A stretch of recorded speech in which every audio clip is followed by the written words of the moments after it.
자, 조금 쉬셨죠? 계속 이론만 하니까 아주 힘들어 죽겠죠? 멍하셔. 얼굴들이 멍하셔. 첫날인데. 근데 본의정이 이런 학문이에요. 그래서 더 재밌어요. 여러분들이 점점 좀비가 되어가는 모습을 보면서 재밌습니다. 나름대로. 자, 우리 계속해서 이론 들어갈게요. 사회학습이론 들어가겠습니다.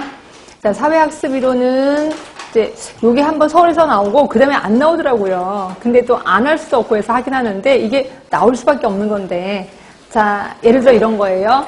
자, 우리가 지나가다가 이제 어떤 미친 사람이 날 때렸어요. 어떻게 해요, 여러분들? 어떤 사람이 갑자기 날 때렸어요. 어떻게 해요? 아, 신고? 아, 신고해야지. 그래서 바로 신고해요?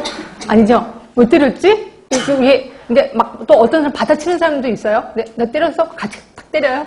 아니지 않아요? 일단 딱 때리면 깜짝 놀라서 왜 날 때리지? 이러면서 순간으로 판단을 하죠. 이 사람 미친 사람이 아니야. 그래서 딱 보니까 미친 것 같아. 행색이. 아, 얼른 도망가야 되겠다라고 생각한다는 거죠. 그런데 혹시 강아지 같은 경우는 어떻게 할까요? 큰 강아지가 있어. 우리가 지난달 강아지를 발로 찼어. 얘는 어떻게 할까요? 생각할까요? 막 생각할까? 그게 아니라 같이 받아치죠. 이거예요. 사람하고 동물이 다른 점은 동물은 어떤 행위가 상황이 쫙 주어지면 바로 행동을 합니다. 근데 우리 사람들은 어떤 상황이 주어졌을 때 이걸 행동을 할까 말까 생각을 하고 아 해야 되겠네 라고 하면 하고 하지 말아야 되겠네 하고 안 하게 된다는 거죠. 이렇게 판단을 한다는 거죠. 그럼 요 판단의 기준은 어디서 생길 거야? 아 요럴 때는 내가 피해야 되겠다 라고 이렇게 판단하는 거 어디서 누가 가르쳐 준 걸까요? 응?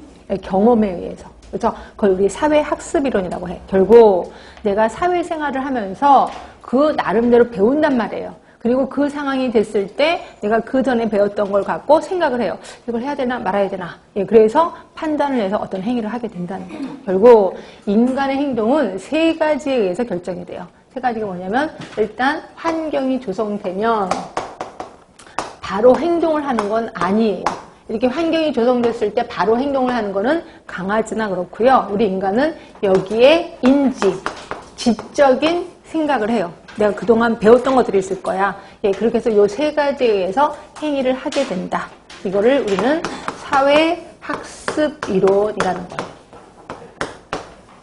이렇게 보시면 돼. 이게 결국 결론은 이 세 개예요. 그래서 시험 문제도 그렇게 나왔었어요. 그냥 환경, 행동, 인지적인 과정에 의해서 행위가 발생되는 거는 무슨 이론이냐 이런 식으로 간단하게 나왔었습니다.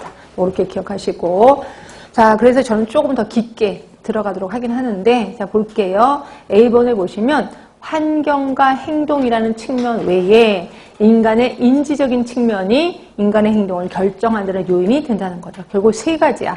환경, 행동, 인지적 측면. 저 뭐 인간이라고도 하더라고요. 아주 이 세 가지. 자, 그러면 그 밑에 니은번을 볼게요. 그러면 사회학습 이론에는 어떤 요소들이 있는데요. 자, A번 개인적 요소. 이게 이제 아까 말한 인지적 요소겠죠. 인지적 요소. B번의 행동 요소. 그다음에 C번의 환경 요소. 크게 세 개가 있었습니다.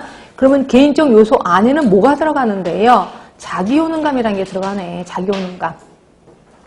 그리고 행동 요소 안에는 자기조절 행동 단계. 그래서 뭐 자기를 조절하는 거죠. 말 그대로. 자기 관찰, 자기 평가, 자기 반응이라고 하는데 이런 거예요. 말 그대로 내가 행동할 수 있는 능력이 있다는 거죠. 예를 들어 누가 나를 때렸을 때 내가 이 사람 때려야 되겠어 라고 하면 내가 힘이 있어야 된다는 거죠. 하여튼 이걸 행동이라고 보시면 되고요. 그걸 이제 자기조절 행동 단계라고 보면 돼. 그다음에 환경 요소에는 관찰학습이라는 게 있네. 그래서 여러분들은 이게 조금 그렇게 어렵게 나올 것 같지는 않아. 앞으로라도. 그러면 지금 아주 쉽게 요 세 개가 나왔단 말이야. 환경, 행동, 인지. 요 세 개가 나왔거든요. 그 다음 단계는 여기다 조금 더 깊게 나오겠지. 그럼 환경에는 무슨 단어들이 있을 거고, 행동에 무슨 단어, 인지에 무슨 단어. 요것만 찾아내면 되겠죠. 그럼 아까 인지에는 무슨 단어가 있었어요? 인지에는. 자기효능감이 있었었죠. 자기효능감. 그래서 이걸 얼른 외우시면 되겠지. 그럼 행동에는 또 뭐가 있었어요? 자기조절. 자기조절이 있는 거죠. 자기조절. 그리고 환경에는 뭐가 있었어요? 거기 관찰학습 있죠. 관찰학습.